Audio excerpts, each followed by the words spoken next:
David and Goliath. Wait, what? It was a prediction in a book. And it's always been a story about League of Legends, David versus Goliath, and that's what TL versus IG is, David versus Goliath. And I mean, like, we're predicting this now because the games come out in like a day, because Goliath is like this bottle, and then don't touch my water and bottle. David is like this. Don't touch that either. Actually, I need this nail. Actually, so can I just borrow this nail from my door?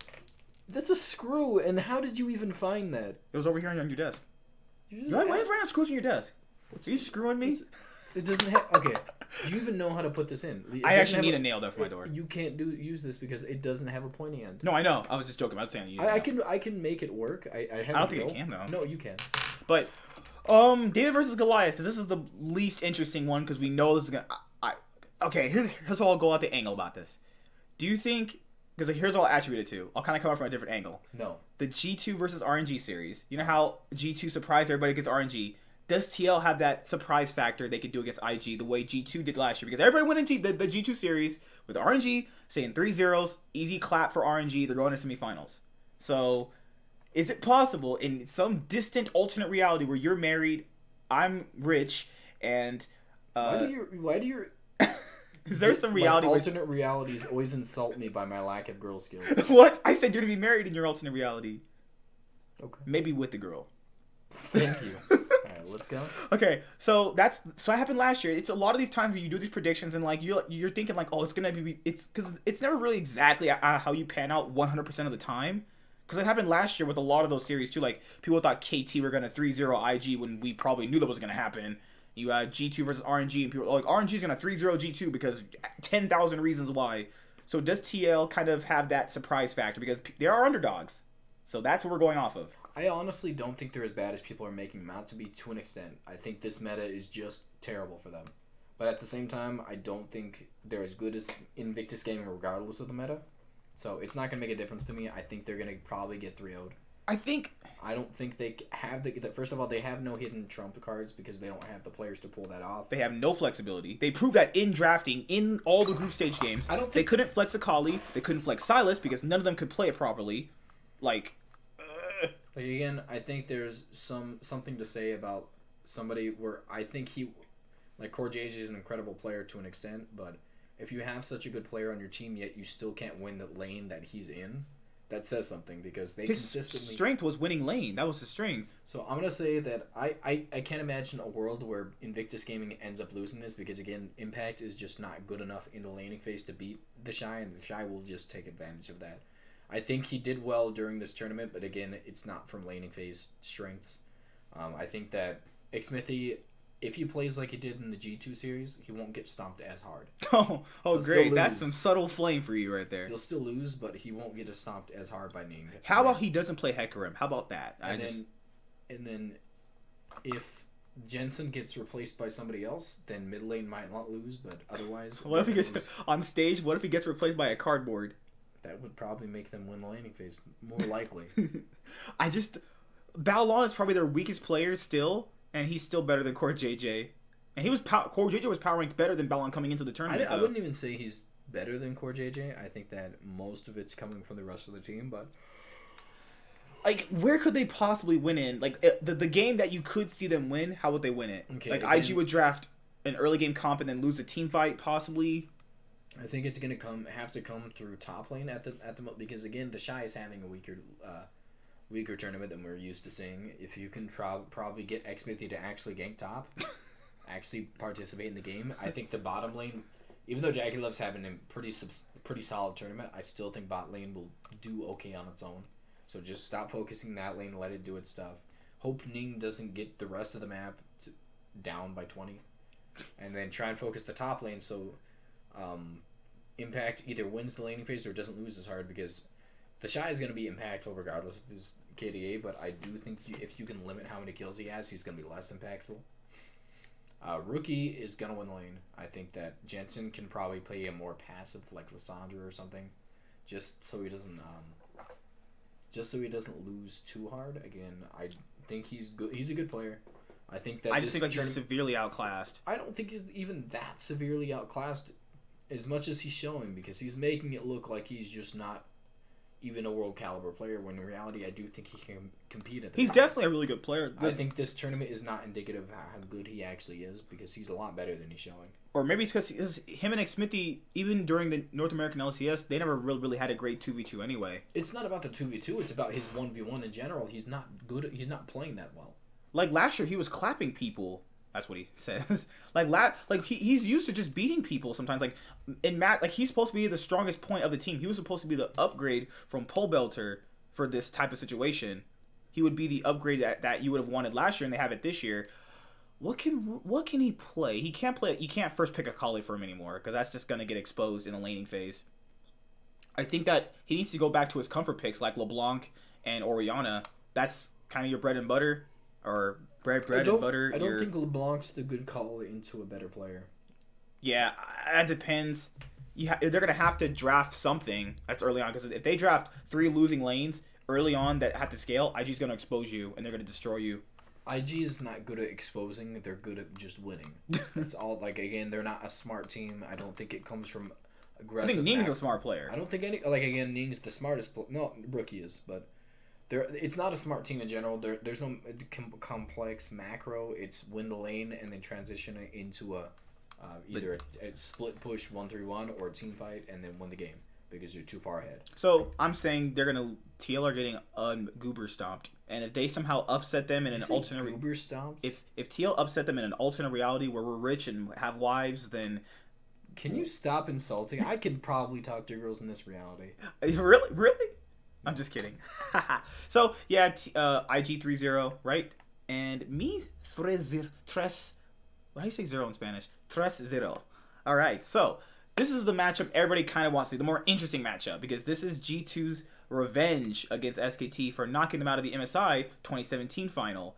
This one's going to be hard, because G2 2-0 to SKT during the group stage, but SKT are on a 4-game winning streak coming into the series, so SKT had a lot of possibly overrated players coming into the tournament that have kind of come up to form. G2 has really good players that have come to form. Caps had one bad game. Wonder had a bad game with the Vayne top. So let's go top lane first. Top lane, Wonder or Khan, because Khan hasn't looked good at any MSI. Wonders look better right now. I think that's pretty. It's not arguable right now because Wonder has had the better tournament. Do I think he's able to compete with Khan on carry champs when he's playing well? I don't think so. But I do think he's more flexible in terms of he can play tanks quite a bit better. So that's what they do have going for them. There's more flexibility for them. But I do, as it stands right now, Wonder is the better player. Wonder's the better player in pretty much every aspect because Khan is just not playing well enough. I like your hair. Okay, not a thank you? Okay. You have Jankos versus Klid. There's nothing Jankos has done wrong this tournament. I think he's played fine. I do think he's played fine, and I think he's been an incredibly big reason as to why they won those series, but again, I do Klid has been the better player. Yeah, Klid has been the second best jungler at this tournament because number one's obviously just out there, but for the most part, again, Klid has been playing extremely well this tournament. I think when he's got that early game rolling, when he tries to, it ends up almost always becoming a win, like we saw in that G2, that Invictus gaming series. I think that Klid is the most mechanically gifted jungler, one of the most mechanically gifted junglers in the world. So I think that's something they do have going for them, and he's really fast tempo. He's really aggressive. I think there's not much you can say that's negative towards him, except for the fact that he's inconsistent against better teams. But again, I'd like to see something. I do think Jankos has the capability of turning the series in their favor. All right. So yeah, Klid I think is favored because Klid was part of the one of the reasons why they even won games when they were going 1-1 every single day. All right, and now you have mid lane, Faker versus Caps. If Faker plays the way he did at the end of during the Invictus gaming series, that's going to be the deciding factor of the series. If they both play on their last game form, then there's a big discrepancy in the because Caps against Faker, when they did actually play, he didn't really win in the laning phase. He roamed, got a bunch of kills. He wasn't really in the laning phase of Faker that much. So that's not really indicative of how much he's gotten. I feel like Caps has improved, but it's still not at the level of Faker and Rookie yet. You just stole my word. Indicative? That's mean. Man. I guess so. I'm a philosopher at this point. I think Caps is incredibly good, but I think again he's not playing as well as Faker, which is Something I didn't expect to say because I did think Faker was playing pretty poorly coming into the tournament and towards the beginning of the half of the tournament. I don't think he's playing poorly, but not as well. But towards the end of the tournament, I do think it's marginally Faker favored because he's been playing well. Yeah. Like toward this later half of the tournament. And then you have the bot lane, Perks and Mickey versus Teddy and Mata. Perks and Mickey's. If it wasn't for the fact, like I think Teddy and Mata have underperformed drastically throughout this series. Mata really played bad. Perks and Mickey X have been terrible this entire series, entire tournament. In fact, just going back into EU, if you look at they're still one of the worst. Like not the worst, but they're still not a top bot lane there. So I think that is a gigantic weakness, is their bot lane not being good enough to compete with the rest of the bot lanes. Again, the inability for Perks to competently play the ADCs is something that's a weakness for them because it does show that they're not versatile enough to get that consistent damage source out in the bot lane. So if you can target that, they don't have anybody to target the tanks. But again, that's something that you don't have to worry about with SKT because Khan can't play tanks. Oh yeah, he's a shark. Khan's a shark player. He only goes forward. Teddy, I feel like on Kalista is like his only really pop off champion he's shown so far. I feel like he hasn't really shined on anything else but Kalista. I think this has just been probably an outlier in Teddy's performances. He's not as bad as he's showing in this tournament. I'd like to see him play a little bit better. Maybe in the best of 5 he'll show it differently. I would like to imagine that. Yeah, I would like to. He's just mad because he said Teddy was the best in the world and then he came in sucking. Well, he's not playing like it, but he definitely, in my opinion, is... I never said Teddy was the best in the world. I think that goes to Deft right now. Deft and Chovy. But Chovy's at home on his computer while watching himself. Not the best ADC in the world. I'd imagine. But Amazing is on 100 Thieves, so... Wow, that is a jump. That is a jump for this conversation we just had. I'm just kidding.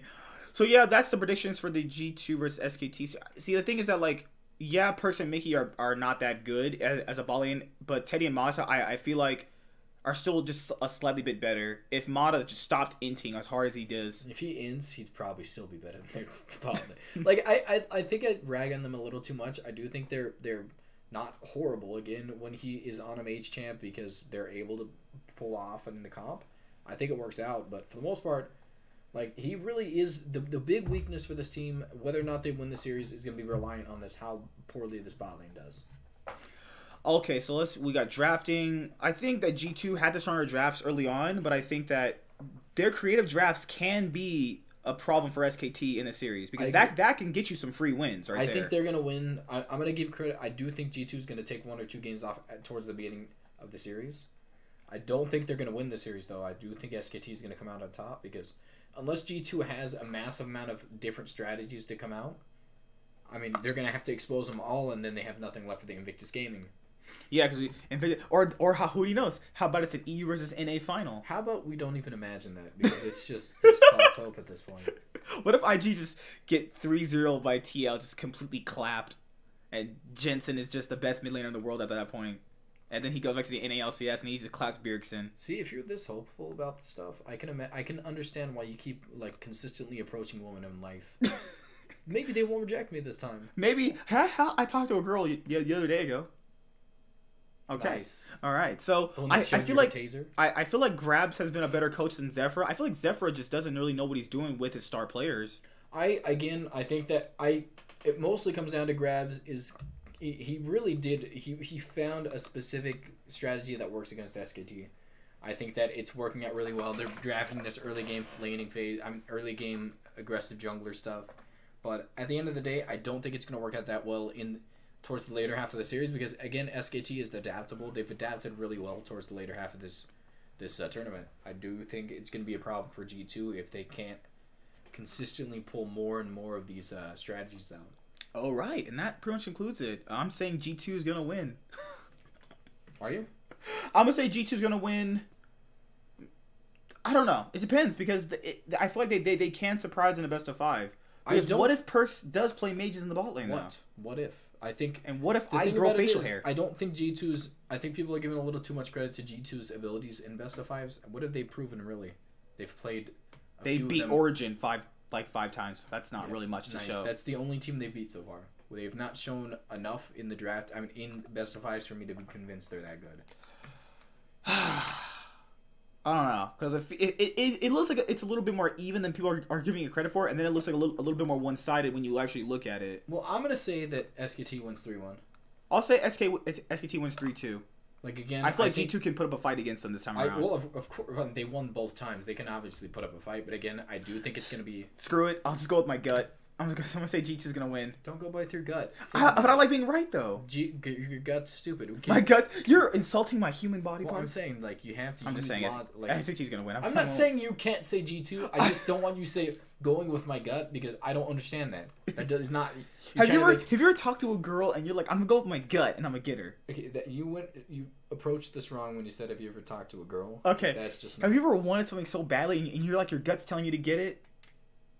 Yes, like, and I usually buy it. Like, remember, he's like, hey, I want this. We're at the store one time. He's like, hey, I want this. And I was like, that's probably not a good buy. He's like, I'm gonna get it anyways. I was like, why'd you ask my opinion then? Talking about the GoPro? Yeah, he's like, why'd you ask my opinion then? I bought like a $400 GoPro and we used it like 5 times. I have vlogs on there that I want to put up and he never given to me. No, I replaced them all with I wanted to see what was inside my nostrils. Okay. I wanted to take it on my head, go in the ocean with sharks and have them bite me. Okay, so I want to go spearfishing. I think we got a little sidetracked. Oh no, we didn't. Rainover's on C9 now. Okay. Why did you rub my leg, man? He's got really sexy legs. I do. All right. I can't touch him. Overall, okay, I'm gonna say I think that if they can consistently play through their top side, I think G2 can win. I think G2 can win too, but again, I think it's coming down to no one on SKT. You really can't count on SKT's bot lane though. I mean, it's all coming back. They need to come back to form. If they don't come back to form, they can't win the series. I'm going to say G2's going to win 3-2. I'm going to say that SKT wins 3-1. Ooh, spicy. Okay, we'll make a bet. Whoever wins this has to buy each other dinner. That's really lame. I know. What do you want? I can't give you women. Loser has to run naked through the town. We have a lot of. Do you know that's indecent exposure and we'll go to jail? We have a lot of crackheads in this town, so they're like when we do it, it's like we see this every week. You want pounds of meth? I don't. So the winner has to buy each other dinner. That's lame. That's lame? I buy you dinner regardless. I know, because I'm good looking. So. Is there anything else? What, coaches, players, drafting, champions? No, that's pretty much it. Hopefully NA and EU can reach the finals. Hopefully not. I would just be embarrassed if that happened for everybody. Okay, if NA and EU did reach the finals, would this be considered the worst MSI? It really would at that point. I mean, it'd be the most entertaining one. Because you have an infinite mass of clown fiestas. All right, see you guys later. Nightwing and JTH signing out. Bye.